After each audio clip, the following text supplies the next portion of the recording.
नामकरण, जो इसका नाम है, इसका जो नाम है अश्वनी, उसका विश्लेषण करो। अश्वनी यानी कि जिसकी आकृति प्रकृति, जिसका सोच है ना, जिसका शारीरिक गठन, शक्ति, वह सब किसके तरह है? अश्व की तरह, अश्व की तरह। अश्वनी, अश्वनी का अश्व का जायक, तो अश्वनी है। तो वह उसके नामांकन में जो चीज छिपी हुई है वह पहले नंबर पे ले लो। तो अश्वनी में, अश्वनी का जैसे आप नंबर पकड़ा, उसके सारे विश्लेषण लिखो कि अश्व जो आराम नहीं करता, लगातार तेज चलता है, कभी थकता नहीं है, एक्टिव रहता है, बहुत जोश जुनून होता है, एक बार जो डिसाइड कर लिया वो करेगा ही करेगा, है ना। अश्व के बहुत मित्र नहीं होते हैं, और होते हैं तो वो उनसे तोड़ता नहीं है कभी, है ना। इस तरह से वो सारी चीजें आप स्थापित करो अश्विनी। तो अब फिर उसको जो राशि मिली है उसके कारकत्व को उसमें स्थापित करो कि वह उसके कारकत्व को किस तरह से बढ़ा रहे हैं, कैसे अपने आप को इंसर्ट कर रहे हैं। तो मेष राशि के सारे कारकत्व इसमें आ जाएंगे।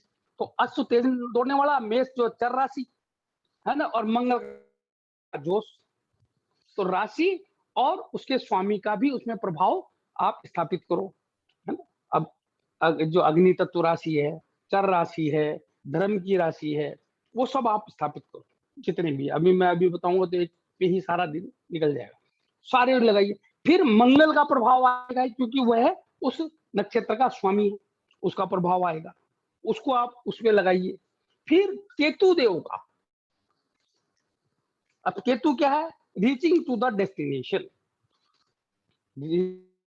केतु देव का उद्देश्य क्या है कि व्यक्ति अपने गंतव्य स्थान या जो उसका एम है उसको प्राप्त करे। कि जैसे मानव मात्र का एम मोक्ष है, तो केतु को मोक्षकारी कहा गया है। मानव मात्र का एम है कि अगर आप युद्ध में हो तो विजय आपका एम है, आपका झंडा लहराना आपका एम है, तो केतु विजय देते हैं। जीत की सर्वोत्तम स्थिति केतु द्वारा आती है, आत्मोत्कर्ष की स्थिति उनके द्वारा आती है। अपने जो भी अचीवमेंट्स है उनके हाईएस्ट लेवल को अचीव करने के लिए केतु ही प्रेरित करते हैं। आध्यात्मिकता के सर्वोत्तम स्तर पे भी वो लेके जाते हैं। नेगेटिविटी आप सब जानते हो कि केतु अगर नेगेटिव है तो कितना प्रभाव देते हैं। यहाँ हम नक्षत्र की बात करें तो केतु वो वाला प्रभाव देंगे अश्वनी को। अश्वनी को कोई ग्रह अगर अश्वनी में है तो मंगल के प्रभावों को इस प्रकार प्राप्त होगा, क्योंकि वह उनके उसमें है तो प्रभावित होगा ही। तो किस प्रकार से प्रभावित होगा, है ना। फिर केतु किस तरह से प्रभावित करेंगे उसको, ठीक है। अब कोई, अभी उसको आगे जाऊंगा, मैं आगे बताऊंगा। देवता हैं अधिष्ठात्री देवता, वो कौन? अश्वनी कुमार। अब आपको अश्वनी कुमार के बारे में सारी चीजें पता होनी चाहिए, सारी से मेरा मार्क्स ज्यादा से ज्यादा चीजें। अश्वनी कुमार कौन है? सूर्य के पुत्र हैं, ट्विंस हैं, दो हैं, ट्विंस हैं, सूर्य पुत्र हैं, और इनको सेलेस्टियल डॉक्टर कहा गया है, देवताओं के ये चिकित्सक हैं, है? और इनके संबंध में जो जो बातें आपको, अश्व के जनक हैं, अश्व से जाया हुए हैं, पैदा हुए हुए हैं, तो इनमें तेजी, उमंग, डॉक्टरी का गुण, है ना, लोगों का वेलफेयर करने की भावना, हमेशा कुछ कुछ सीखने की तमन्ना इनके मन में रहती है, आगे बढ़ने का प्रभाव रहता है, राज तत्व की प्राप्ति करना चाहते हैं और राज तत्व में भी उच्चता की ओर जाना चाहते हैं, है ना। तो वो अश्वनी कुमार की जितनी भी आपको मैं एक एक की कहानी भी बताऊंगा आपको कि किस तरह से, क्यों इनको स्वामित्व मिला और ये हैं क्या। तो अश्वनी कुमार के बारे में जो भी चीजें वो स्थापित करिए। फिर आइए आप उसकी आकृति पर। अश्व, अब अश्व, इसकी जो योनि भी अश्वी है, इसकी और सतभिषा नक्षत्र की योनि भी अश्वी है। अब आइए इसकी आप अश्व, अब अश्व में क्या होती है जो मैंने बताया आपको, तो इस नक्षत्र में एक डॉक्टरिंग कैपेसिटी भी आ गई, स्टार ऑफ ट्रांसपोर्टेशन भी कहते हैं इसको। क्यों? क्योंकि अश्व निरंतर चलता है, चलायमान रहता है, सुंदर होता है ना, तेजी होती है, जुनून होता है। मेष का प्रभाव है तो ललाई लिए हुआ शरीर होगा, केतु है तो और ज्यादा ललाई होगी, कट्स बहुत प्यारे होंगे। अश्विनी नक्षत्र में शुक्र हो और केतु का योग जाए तो बहुत कलात्मक होता है व्यक्तित्व। अगर स्त्री के हो तो अल्टीमेट। मैं सिर्फ सौंदर्य की बात कर रहा हूँ, स्वभाव में क्रूरता आ जाती है, इसमें इसकी बात नहीं कर रहा हूँ, पर वो शरीर शरीर इतना सुंदर दे देता है। तो अश्विनी, अश्व के जैसे सारे गुण, अश्व की प्रकृतियां, तो वो आप सब उसमें स्थापित करोगे तो आपको पता चल जाएगा। अब जब भी आप कर्म क्षेत्र के निर्धारण कर जाओ तो अश्विनी कुमार तो डॉक्टर के लिए यार ये बहुत बढ़िया स्टार ऑफ ट्रांसपोर्टेशन है। तो कोई आदमी ट्रांसपोर्टेशन का कार्य करना चाहता है उसके लिए बहुत बढ़िया है। व्यक्तित्व की बात करोगे तो अश्विनी में यार ये व्यक्ति है, आपको पता है सूर्य भी यहीं प्रमोद होते, तो ये व्यक्ति ने सुंदर होगा, ललाई लिया हुआ रंग होगा, इसका जुनून होगा, जोश होगा, चलायमान होगा, हमेशा अपने उद्देश्य की ओर लगा रहेगा, इधर उधर नहीं भटकेगा, दोस्ती करेगा नहीं करेगा तो उसको निभाएगा, वंस जो डिसाइड कर लिया उसको करेगा ही करेगा, अपने डेस्टिनेशन पे पहुंचेगा ही पहुंचेगा, कभी आराम नहीं करेगा। अश्व कभी आराम नहीं करता, तनिक आराम से ही वापिस एक्टिव हो जाता है ना। सुंदर कदकाठी होगी, ज्यादा मांस नहीं होगा, है ना। कम जो है ना, बहुत कम मांस का एक्टिव व्यक्ति होगा, हार्ड बहुत मजबूत होगा, मज्जा जो है ना बहुत मजबूत होगी, मांस खूब रहेगा, खूब से मेरा मतलब मजबूत, मांस मजबूत रहेगा। तो ये सब चीजें आप यहाँ से निकालोगे। ये मैं पॉजिटिव साइड में बता रहा हूँ, इनका एप्लीकेशन इन चीजों को खत्म करेगा। मान लीजिए अश्विनी में 10 डिग्री पर शनि आकर बैठ गए तो सारे किए धरे को क्या करेंगे, रोक देंगे अकेले। समझ रहे हो ना आप, जैसे सारी। तो ये मैं बेनिफिकेशन, जो बेनिफिक स्थिति की बात कर रहा हूँ, शुभ स्थिति की बात कर रहा हूँ। जब भी मेलिफ की बात करें तो इसमें पापत्व आएगा तो इन सब चीजों का ह्रास हो जाएगा। और मैंने आपको ज्योतिष में एक बहुत महत्वपूर्ण चीज बताई कि शुभ ग्रह का शुभत्व जाना बड़ा पाप है, और पाप ग्रह का पापत्व बढ़ जाना, यानी पाप ग्रह का पापत्व खत्म हो जाना बहुत बड़ा शुभ है। ये ज्योतिष का मूल मंत्र, इसको स्थापित कर लो आप। मैं क्या कह रहा हूँ, मैं कह रहा हूँ शुभ ग्रह का शुभत्व छूट जाना बहुत बड़ा पाप है, और फिर अगर वो पापी और हो जाए उससे ज्यादा अनर्थकारी कुंडली नहीं होती। और पाप ग्रह का पापत्व छूट जाना बहुत बढ़िया बात है, और वह पापी ग्रह फिर शुभ और हो जाए वह अल्टीमेट पोजिशन। सर्वोत्तम कुंडली क्या, ये शुभ ग्रह शुभत्व के धारण किए हुए रहे और पाप ग्रह पापत्व को छोड़कर शुभत्व की ओर अग्रसर हो, वह व्यक्ति जीवन में परमोच्चता को प्राप्त करता है। ये सिद्धांत है, यही सिद्धांत यहाँ लागू होगा, वो आप देखें। राइट, मैं समझता हूँ आप समझ पा रहे होंगे मैं क्या कहना चाह रहा हूँ। अब इसकी योनि का निर्धारण भी ऐसे ही नहीं कर दिया हमारे ऋषियों ने, बहुत सोच समझ के किया। तो इसकी योनि भी अश्व है, उसका प्रभाव भी इस पे आएगा। फिर आ जाए ये प्रवृत्ति, अब ये जो है वात प्रवृत्ति है।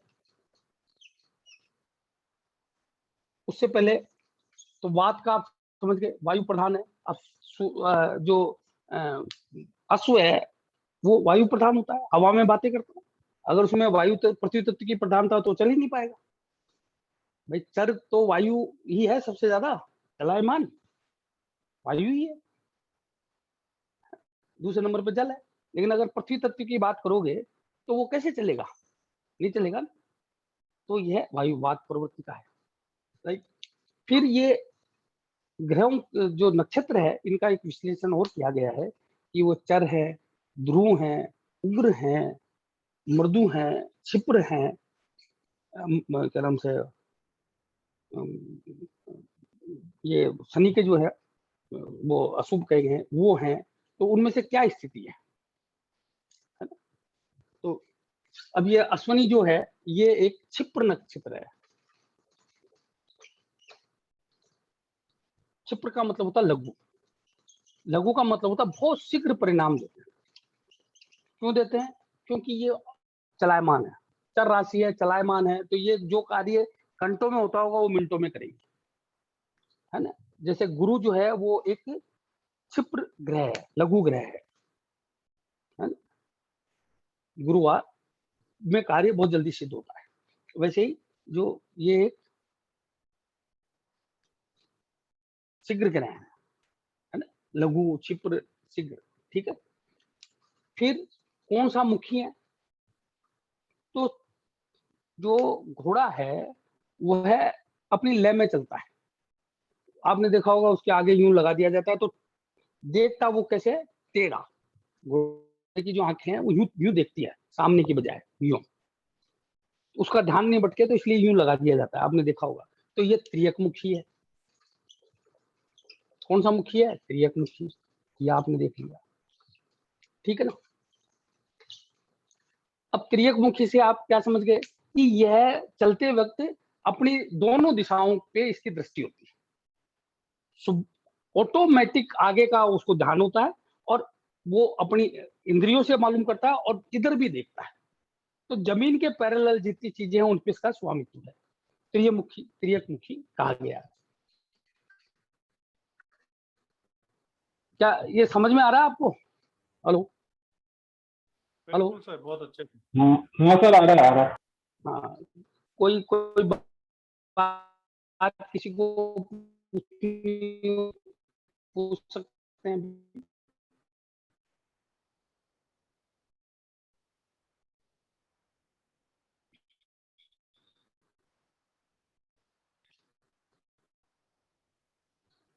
हेलो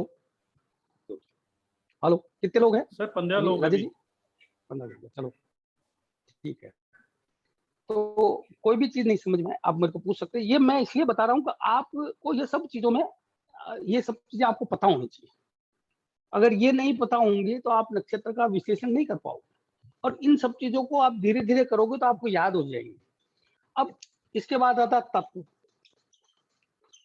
अब अश्विनी जो है वो अग्नि, सॉरी, पृथ्वी तत्व है। 1 से लेके 5 तक जितने भी नक्षत्र हैं वो पृथ्वी तत्व है। तो पृथ्वी तत्व है। अब आप देखोगे कि ये जो है ये चर है, चल रहे हैं, सब कुछ है, लेकिन इसको जो आधार मिल रहा है वो इस तत्व से प्राप्त हो रहा है। आधार जो, इसका मतलब क्या हुआ कि किसी भी चर नक्षत्र को कोई भी पृथ्वी तत्व नक्षत्र ग्रह में बैठे हुए, पृथ्वी तत्व राशि में बैठे हुए ग्रह का संबंध प्राप्त होता है तो वह श्रेष्ठ परिणाम देता है ना? क्यों? क्योंकि उसको बेस मिल गया, वो कभी फिसलेगा नहीं, गिरेगा नहीं। समझ रहे हो ना। और वही अगर अग्नि तत्व से संबंध कर ले, भाई अग्नि तत्व स्वयं ही है और एक और अन्य अग्नि तत्व से संबंध करे, अग्नि तत्व राशि में बैठ के संबंध करे किसी भी प्रकार का, तो वह शुभ नहीं है। क्योंकि पहले अग्नि और अग्नि, तो जो यहाँ सबसे ज्यादा फायदा करेगी कौन करेगी? पृथ्वी तत्व राशि। तो अग्नि और पृथ्वी की दोस्ती कही गई है, अग्नि और पृथ्वी की दोस्ती कही गई है। तो ये हो गया तत्व। अब ये कौन सा गुण है? सत्वगुणी है, तमोगुणी है या रजोगुणी है? तो केतु एक पाप ग्रह है। केतु एक पाप ग्रह है, इसलिए ये इनमें किसकी मात्रा है? तमोगुण। अब हमारे शास्त्रों में तमोगुण क्यों कहा गया? जहां पे भी हमारी चाहते, हमारी उमंगे, हमारी आशाएं, आकांक्षाएं इस प्रकार की हैं जो हम शक्ति से प्राप्त करते हैं, शक्ति के द्वारा प्राप्त करते हैं, है ना। विजय शक्ति से प्राप्त होती है, तो वो पापत्व को प्राप्त होती है और इसलिए उनको तमोगुण की श्रेणी में रखा गया। जो बुद्धि, विवेक, ज्ञान, मेधा, प्रतिभा, निष्ठा, श्रद्धा से प्राप्त होती है उनको सत्वगुण का स्थान दिया गया है। तो यहाँ पे ये इनकी प्रवृत्ति क्या है? ये तमोगुणी है, राइट। अब तमोगुणी है तो इनमें तमोगुण की भी यानी कि इच्छा शक्तियां होंगी। ऐसा व्यक्ति जो है ना हमेशा कुछ न कुछ करने की सोचेगा, नया से नया आविष्कार करने की सोचेगा, नई से नई चीजों डेवलप करने की सोचेगा, नए से नई चीजों को पाने की सोचेगा, हमेशा चलायमान रहेगा, हमेशा कुछ न कुछ करता रहेगा, है ना। क्योंकि उसको उत्कर्षता प्राप्त करनी है, उसको शक्ति का उपयोग करना है। वो न्यू होराइजन्स ऑफ ढूंढेगा, नए नए आइडियाज को खोजेगा, नेवर सिट आइडल, बहुत एक्टिव रहेगा। शारीरिक रूप से मानसिक प्रभाव कैसा आता है वो देखने वाली बात है। ठीक है। अब इसका जो रंग है वो काला कहा गया है। अब काले रंग में काले शनि आ गए तो क्या होगा आप सोचो। इसलिए इसको प्रकाश की जरूरत होती है। अब काला रंग ठंडक का भी है ना, तो इसलिए इसको उष्मा की भी जरूरत होती है। तो राशि कौन सी दी गई, मेष, जो अग्नि तत्व है। ग्रह कौन सा है बैठा है, केतु, वह भी अग्नि को प्रभावित करता है। और इसमें उच्च कौन होते हैं, सूर्य, वह साक्षात अग्नि है।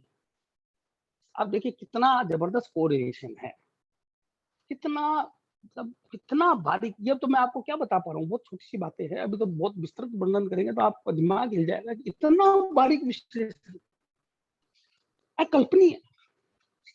अब देखिए किस तरीके से हर चीज का इतना जबरदस्त ढंग से उसका स्थापन, आप खुद को ताज्जुब हो रहा हो, क्या नहीं हो रहा आपको?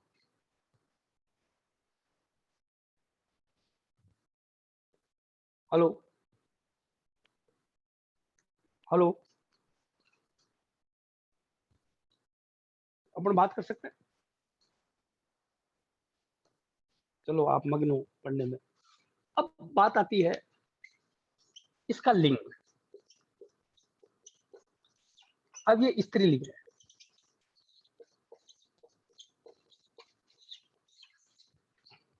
अश्विनी स्त्रीलिंग है सर पुरुष अब लिंग है अश्विनी। अश्विनी पहला नहीं है, पुष्य अश्विनी हस्त, यस यस पुरुष, बिल्कुल। हस्त, अश्विनी, पुष्य, हस्त, 21, 22, 23, 24 और 26 ये पुरुष है, बिल्कुल यू आर राइट, पुरुष लिंग है, ये पुल्लिंग है, बिल्कुल ठीक है। अश्विनी कुमार, ये थोड़ा सा मैं गलत कर गया, लिंग पुल्लिंग है, बिल्कुल सही, यू आर राइट। ये पुल्लिंग जो क्षिप्र नक्षत्र है ये सारे पुल्लिंग है, ये पुल्लिंग है, पुरुष लिंग है। इसमें पुरुषत्व की मात्रा ज्यादा रहती है, मैनली हुड ज्यादा रहेगी, वो आप अपन उसमें लगाएंगे तो अपन को वो भी पता चलेगा, ठीक है ना। मतलब इसमें अभिमान, जोश, जुनून थोड़ी मात्रा ज्यादा रहेगी।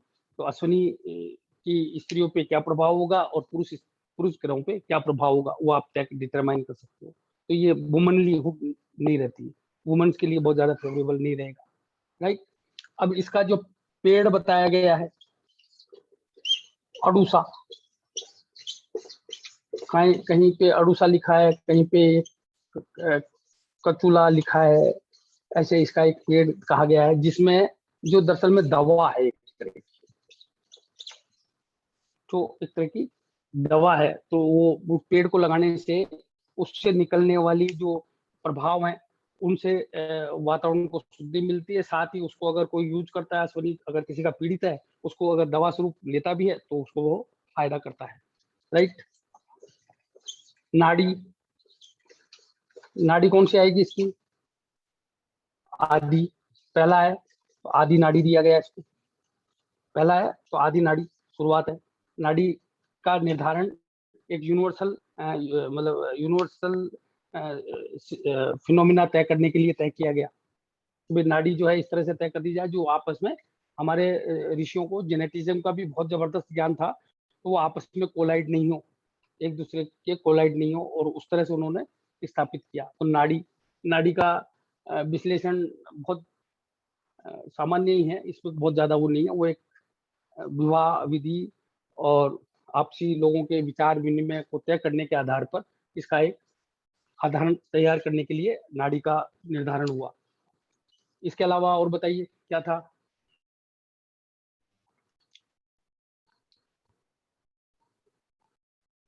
हेलो, और शरीर क्या का रह अंग, है?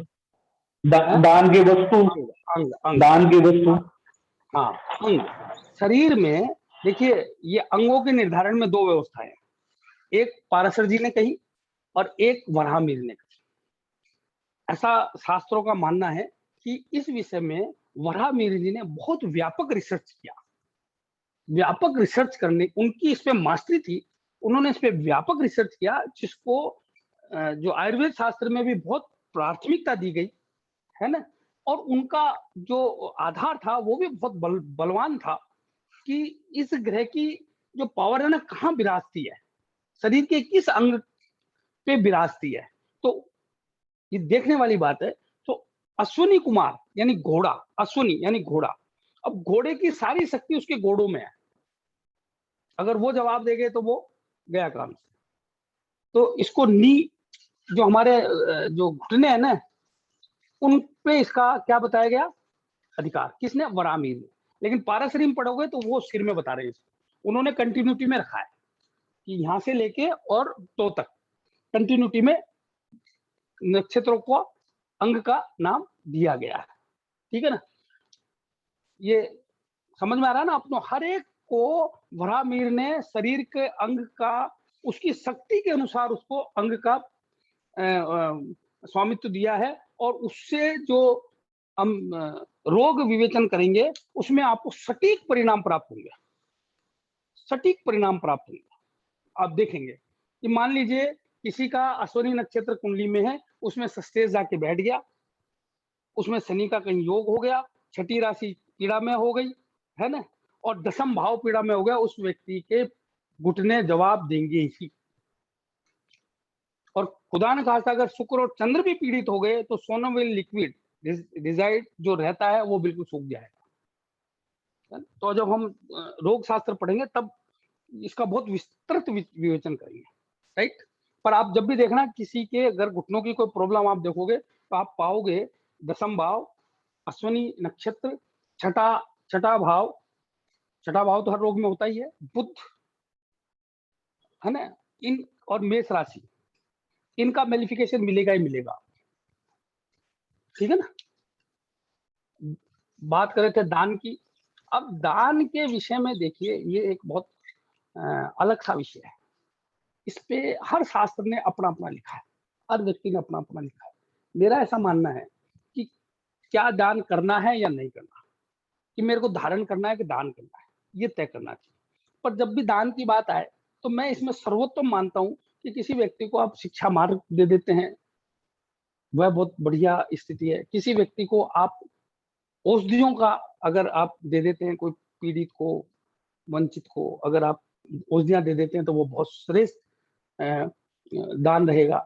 घुटनों में इसका निवास बैठ पड़ा हुआ है, कहीं और नहीं जा पाओ तो अपने बुजुर्गों के घुटनों पे तेल की मालिश कर दो, है ना, तो आपको बहुत लाभ हो जाएगा, है ना। वो बाकी सब जगह लिखा हुआ है कि इतना अनाज, इतनी ये चीज, इतनी चीज, फलाने फलाने को देखो। अब चूंकि हम रिसर्च लेवल पे हैं तो हमको रिसर्च आधार पे तय करना है, रिसर्च आधार पे तय करना है। अभी मैं कह दूं साहब घोड़े को जाके खिलाओ, घोड़ा मिले नहीं कहीं, घोड़े को जाके चने की दाल खिलाओ, अब घोड़ा ढूंढता फिरो, है ना।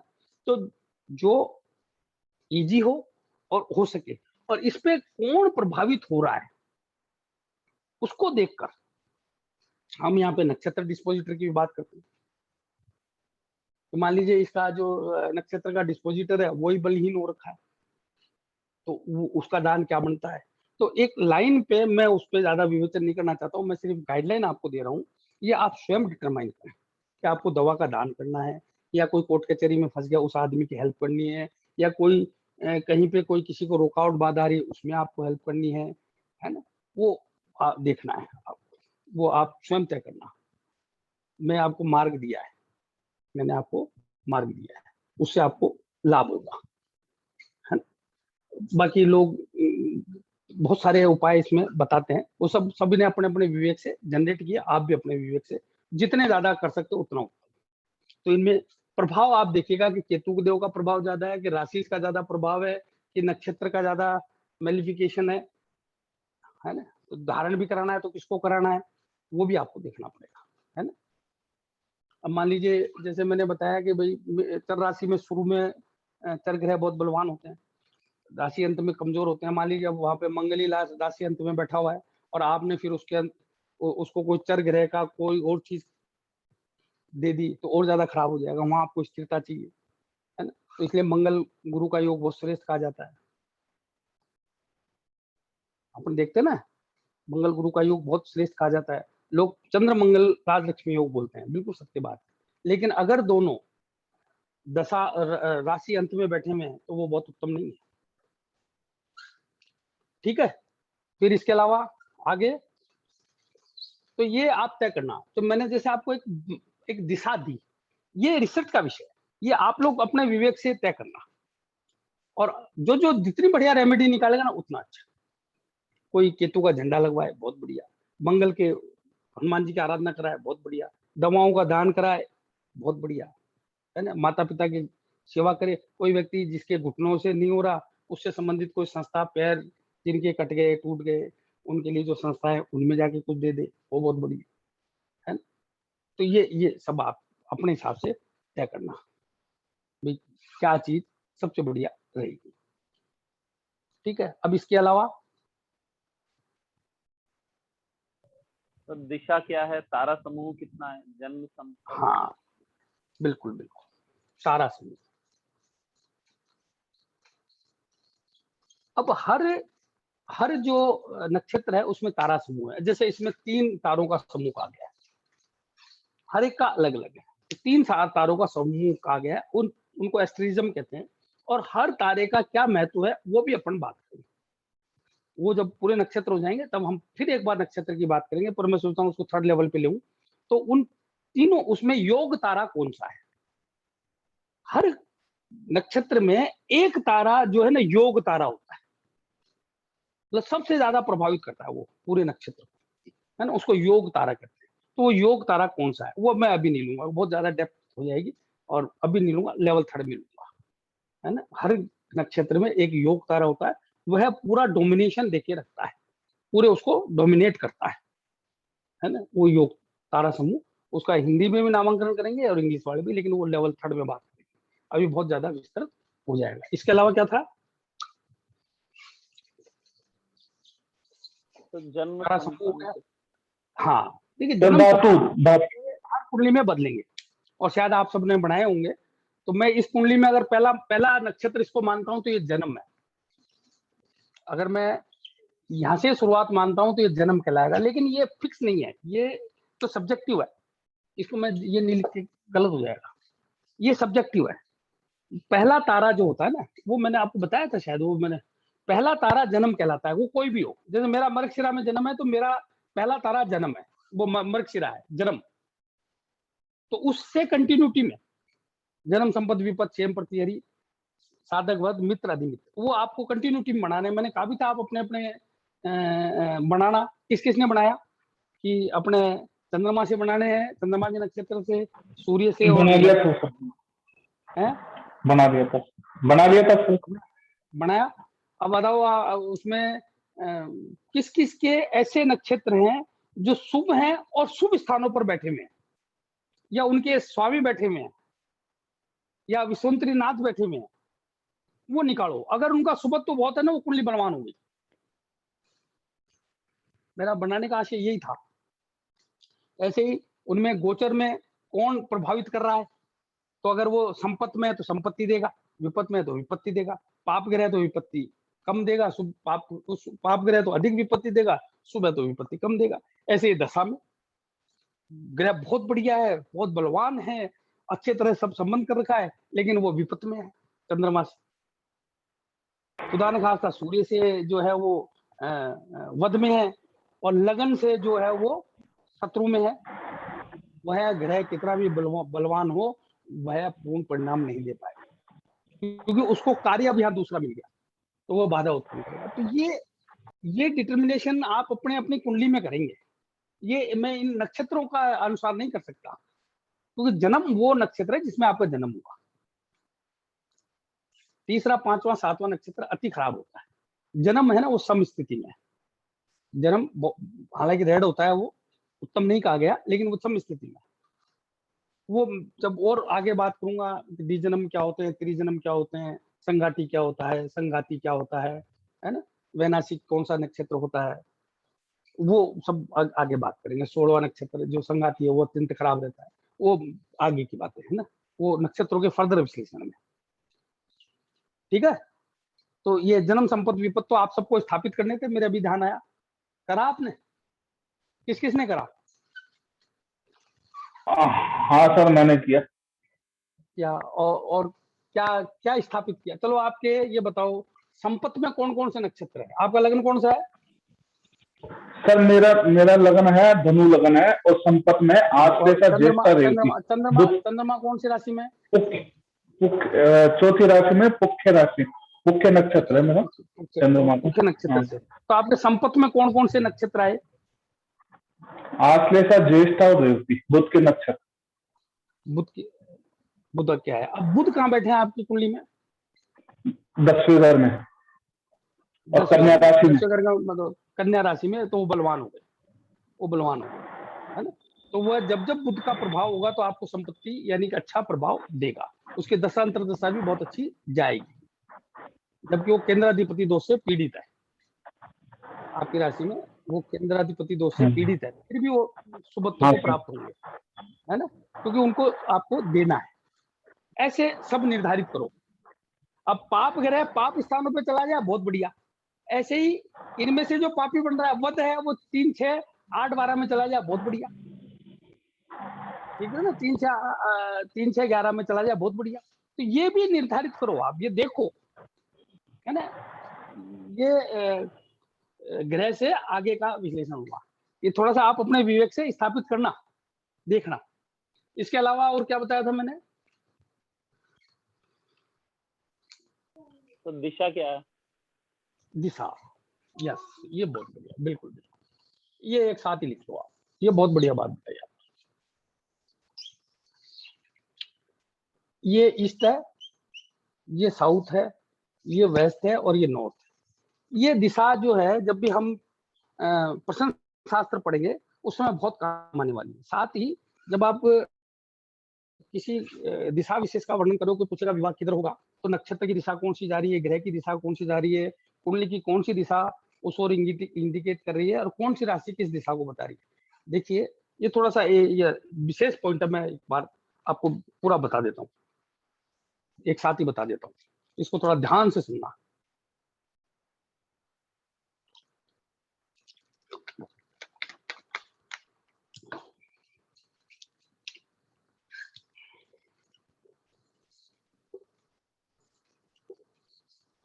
एक 5, 9 राशियां पूर्व दिशा को जाती हैं, 2, 6, 10 दक्षिण को जाती है, 3, 7, 11 पश्चिम को जाती है, और 4, 8, 12 राशियां जो हैं वो उत्तर दिशा को बताती है।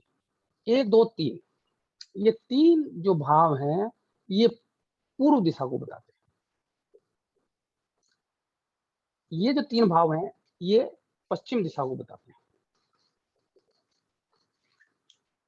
इसके बाद जो ये 3 भाव हैं, 1, 2, 3, 4, 5, 6, ये जो 3 भाव है ये पश्चिम, पश्चिम का दक्षिण, ये दक्षिण दिशा को दिखाते हैं। और ये जो 3 भाव हैं ये उत्तर दिशा को दक्षिण दिखाते हैं। कुंडली के भाव, मैंने कहा था भाव स्थिर होते हैं, भाव स्थिर होते हैं, इनके अंदर बैठी हुई राशियां पलटेगी। तो जब भाव विशेष की बात करूं तो मैं पूर्व दिशा की जब भी बात करूं तो 1, 2, 3 भाव, तो राशि ये क्या हो गए, भाव। अब ग्रह, अब आप ग्रह आप बताओ कौन सा ग्रह किस दिशा को बताता है। पहला नंबर, सूर्य किस दिशा को बताता है, पूर्व। चंद्रमा किस दिशा को बताता है, वायव, वायव दिशा को बताता है। मंगल किस दिशा को बताता है, दक्षिण। आपको याद होंगे मैं समझता हूँ। बुध किस दिशा को बताता है, उत्तर। उत्तर, यस, वेरी गुड। बृहस्पति किस दिशा को बताते हैं, ईशान। ईशान कोण। हाँ, तो ये हमारा ईशान कोण। कोण नहीं बोलेंगे उसको, आप पूर्वोत्तर कह सकते हो, उत्तर पूर्व, है ना। ये इसको आप पूर्वोत्तर करेंगे इसको ना, पूर्वोत्तर। और ये जो है केतु की भी यही दिशा होगी, उत्तर केतु पश्चिम, की भी यही ये होगी उत्तर दिशा। पश्चिम, हाँ बिल्कुल उत्तर पश्चिम, है ना। फिर आ गया अपने शुक्र, शुक्र कौन सी दिशा में, पूर्व, दक्षिण पूर्व, पूर्व, दक्षिण पूर्व, दक्षिण पूर्व, बिल्कुल सही, वेरी गुड। दक्षिण पूर्व, उनके नामांकन है ना वो बाद में पढ़ेंगे अपन। और फिर शनिदेव पश्चिम, पश्चिम, पश्चिम दिशा। राहु और केतु साउथ वेस्ट, नैऋत्य, नैऋत्य, नैऋत्य, साउथ वेस्ट, यानी कि दक्षिण पश्चिम।